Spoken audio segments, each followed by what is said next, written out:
Hey, good morning, boys and girls. How's everybody doing this morning? Good. All right. So, a long, long time ago, in a galaxy far, far away, I used to be in a rock and roll band. And I was the lead singer. And what you don't know is that qualifies me less as a singer and more of what they call a front man.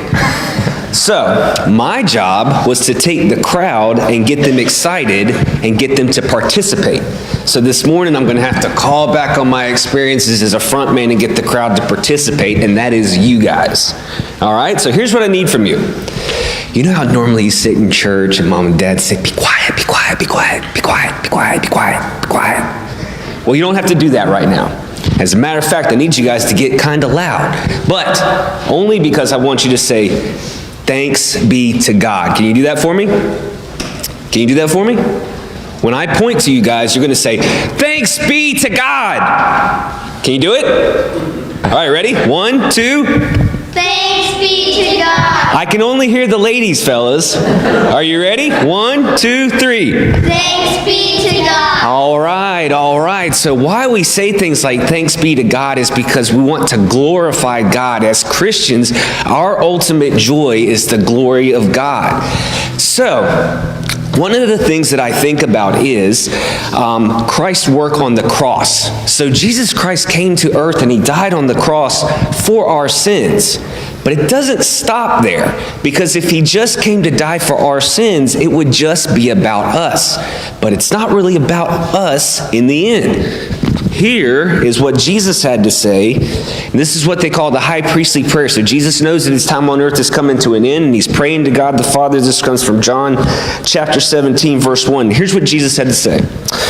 When Jesus had spoken these words, he lifted up his eyes to heaven and said, Father, the hour has come. Glorify your Son so that your Son may glorify you. So in the end, who is it all about? God, that's right. So we glorify God by giving him thanks and praise. So are you ready? Do you know what you have to say? Does everybody remember? So when I point to you, you know what to say?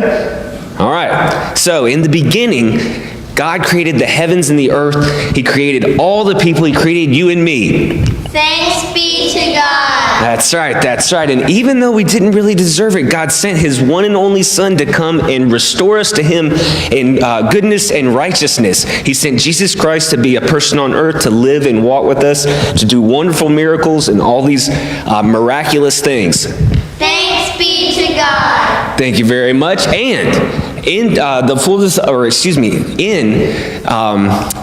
in his plan for salvation, Jesus Christ went and died on the cross. Thanks be to God. Sorry, I pointed the wrong direction that time. But that's okay, you still got it. All of these things, everything that happens, all that has happened throughout history and all that will happen in the fullness of time is all because... Thanks be to God. Perfect, perfect. Now let's lead the congregation here in the Lord's Prayer, and then you guys can head back to Children's Church. Our Father, who art in heaven, hallowed be thy name. Thy kingdom come, thy will be done, on earth as it is in heaven.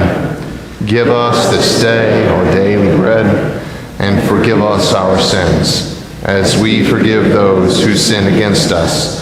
And lead us not into temptation, but deliver us from evil. For thine is the kingdom, and the power, and the glory forever. Amen.